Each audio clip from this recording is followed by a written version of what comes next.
Hey guys, it's Patrick. So it's been a while since I've made a video and I've been looking up some food recipes and I found one that I wanted to try, red velvet fried chicken. But before I get to that, I need to make a red velvet cake. So I thought that would be a good recipe to show. It's a pretty standard and classic one. Also, there's a frosting recipe for it. It's called a roux frosting. It tastes exactly like cream cheese frosting and it's a lot easier to make. So let's get started. Alright, so to start you're going to need two 9-inch round cake pans, greased and floured. I have greased and sugared mine. I find that adds a nice little texture and crunch to the cake. I have preheated my oven to 350 degrees. You're going to need sugar, vanilla, buttermilk, red food coloring, 1/4 cup if you're using the type that you would use for Easter egg dye. I'm just going to add maybe a toothpick, a glob from a toothpick, shortening, baking soda, salt, vinegar, and 2 tablespoons of cocoa powder, a little bit of the red food coloring, about a 1/4 cup of water. If you're using standard Easter egg dye, which I wasn't, or I call it Easter egg dye, but the little tubes that you would use to dye your food coloring, you'd want to start with that, a 1/4 cup of that. But I actually ended up adding about a 1/4 cup of that with with a teaspoon and a half of vanilla in there. So all I have to do is scrape that into the batter when it's time, and it looks a little bit like that. The next step is to cream 1/2 cup of shortening to 1.5 cups of sugar for about 5 minutes until that looks nice and fluffy, and I will bring that back to you when it's all nice and ready. Next I'm going to add the 2 eggs one at a time. I've already cracked the eggs and put them in the sugar bowls and that. And we're just going to do that until that's well incorporated.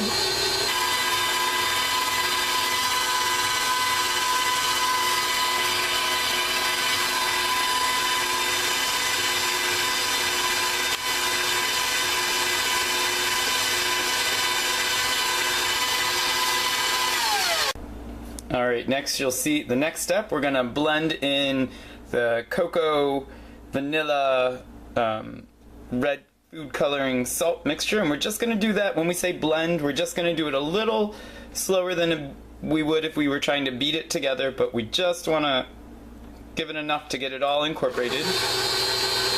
And what you'll see is that it's going to spread all the way through.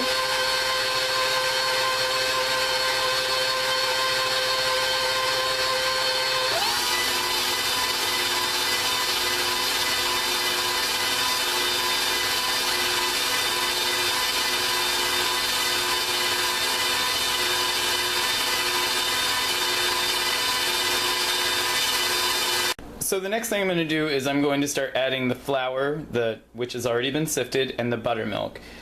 Most people don't keep buttermilk in the refrigerator on a regular basis. I'm using a reconstituted buttermilk. If you don't have any, you can take 1 cup of milk to 1 tablespoon of lemon juice and let it sit at room temperature for about 5 minutes. So most times when you're making a cake, you're going to want to add your flour and your milk mixture, if it calls for that, alternately. You always want to start with your flour and end with your flour. Today I'm using an all-purpose flour. I'm using 2 cups and 2 tablespoons of flour. If I were using cake flour, I could use 2.5 cups of cake flour. Anytime you want to go from a cake flour to an all-purpose flour, you always want to decrease that amount of flour just by a little bit.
Alright, so everything's been combined. The next thing I'm going to do is I'm going to add my baking soda and my vinegar.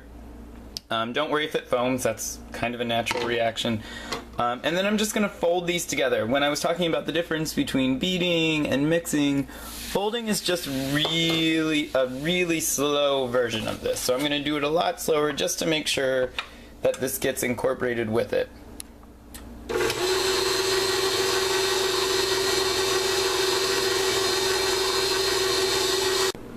Alright, so I'm just going to give this one quick more fold by hand just to make sure there's nothing in the bottom of the pan that's stuck on there. And then I'm going to divide the batter evenly between the two cakes.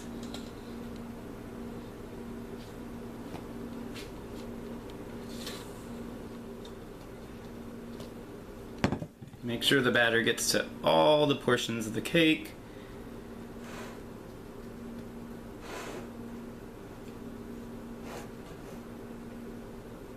Alright. Now that my cake batter has been evenly divided between two pans, I'm going to put this in a preheated 50-degree oven for about 25 to 30 minutes. Alright, so it's the next day. My cakes have had time to cool. Typically I would do this a few hours after they've had a chance to cool. However, I started this late in the night, so I'm going to assemble the cakes today and make the frosting. As you can see on the second cake, there's a little hole where we had some trouble getting it out of the pan, but that's okay because I'm going to put a strawberry preserve on there on the bottom layer to fill that in. Most frostings that you'll make for cakes are what's called an American buttercream. This, however, is called a whipped roux frosting. And we're going to start by thickening up 1 cup of milk with 5 tablespoons of flour. Alright, so to start the frosting out, I'm going to put the front burner on a little low heat. I'm going to add 1 cup of 2% or whole milk into that. Actually crank this up to around about a medium. My burners run a little hot. Today I'm using a Teflon pan, so what we're going to do is we're going to incorporate the flour little by little. If I was using a normal pan, I would probably just whisk it in there together. However, I don't want to destroy my Teflon, so I'm just going to take 5 tablespoons of flour and sift it into there little by little so that I can incorporate it without lumps or so I can incorporate it without lumps.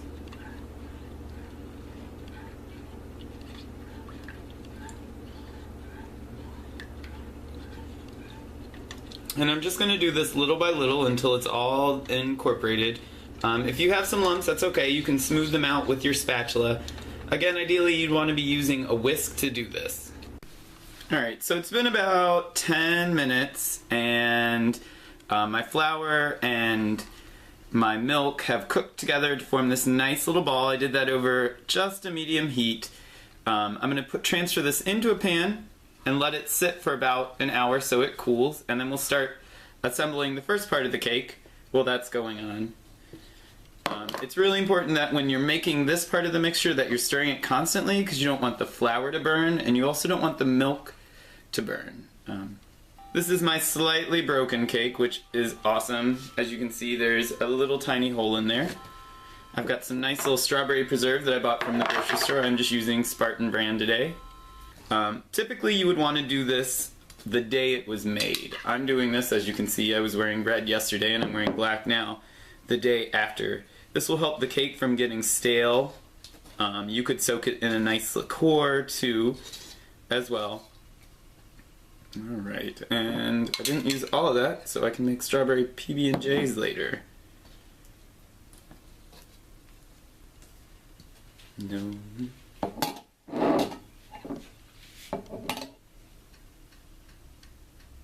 As you can see, I'm turning the cakes upside down.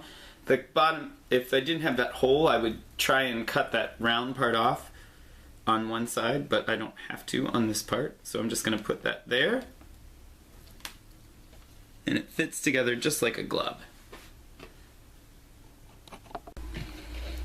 Okay, so it's been about an hour since we took the beginning of our frosting off the heat.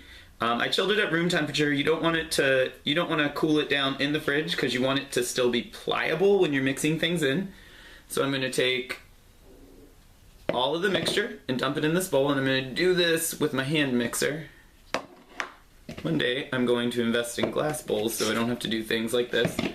I'm going to take 1 cup of sugar and dump that in, and then I'm just going to mix that together really well.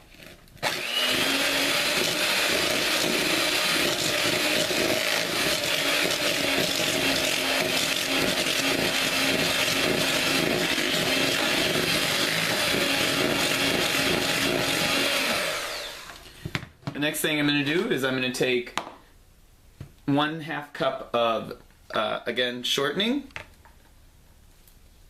with a little bit of that.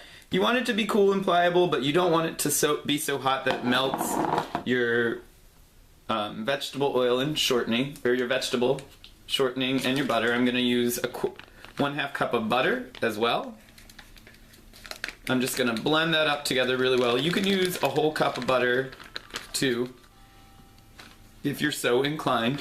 I'm doing half and half.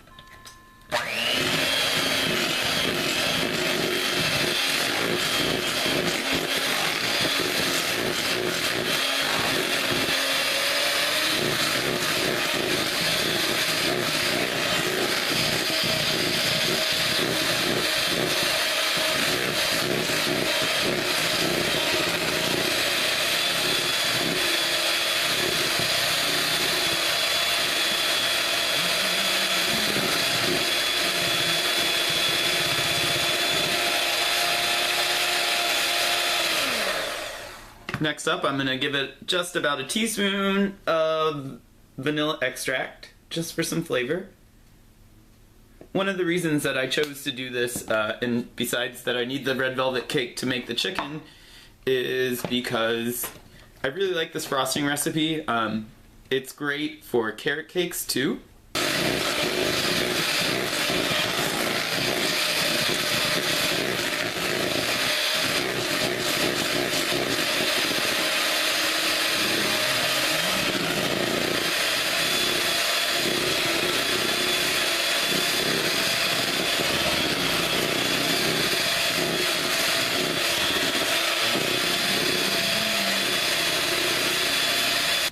So at the end of everything, it should look just like that. I'm going to set this aside.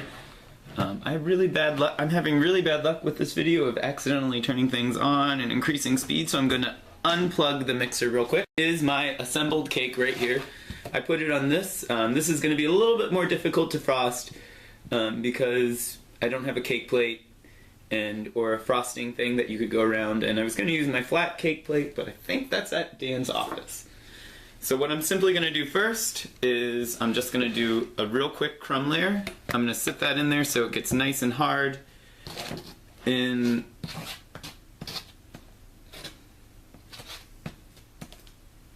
the refrigerator.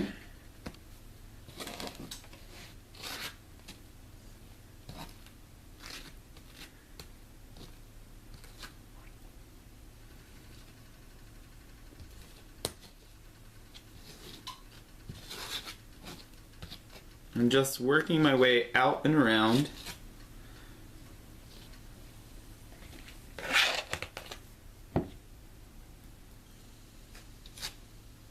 And the reason I'm going to do a crumb layer is because I've got that jelly on the side and I don't want to spread that all the way around.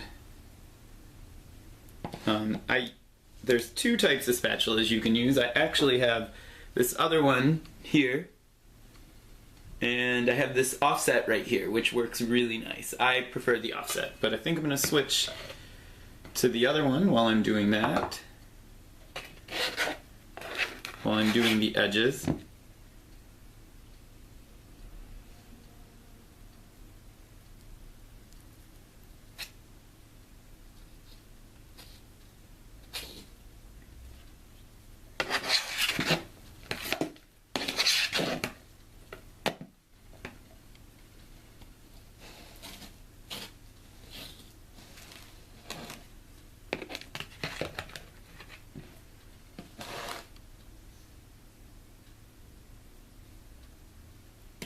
And I'm just really just taking this all the way around.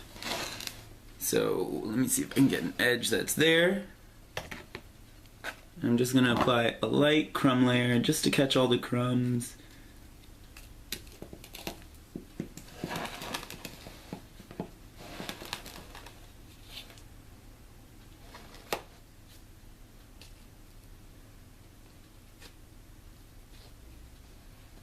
While that's being set, while the cake's in there cooling down and getting a little harder, I'm going to take the remainder of the frosting, put a little bit of pink food coloring in there. Now this is a nice bright pink as opposed to the white color it was. So it's been about a half an hour since my cake is chilled, and while that's done, I have added some pink food coloring to the remainder of the frosting. I put my flat spatula into a cup of warm water, and I'm just going to smooth out these edges a little bit and make them nice and smooth all the way around. Just turning the cake.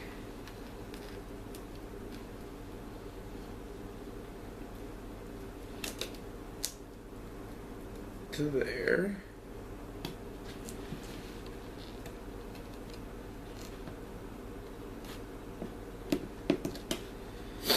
And I'm going to put that back in warm water, and I'm going to do the same thing on the top since my edges are pretty rough up there as well.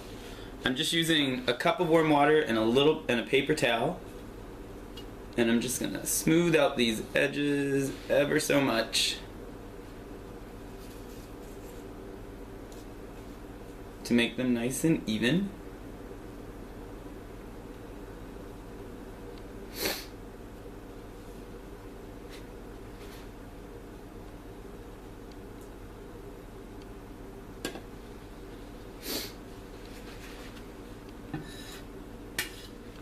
With a nice pink icing, smooth out those edges.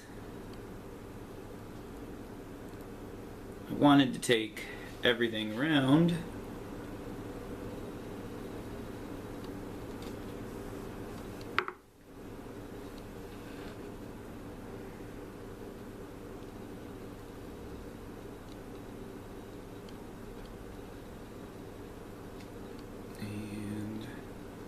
Like that.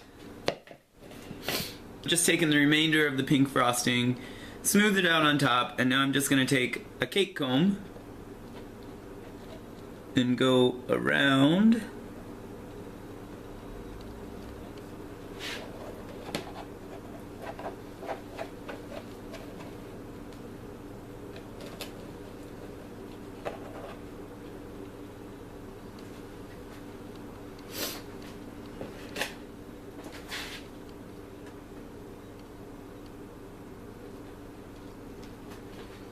And make nice little edges in there all the way around.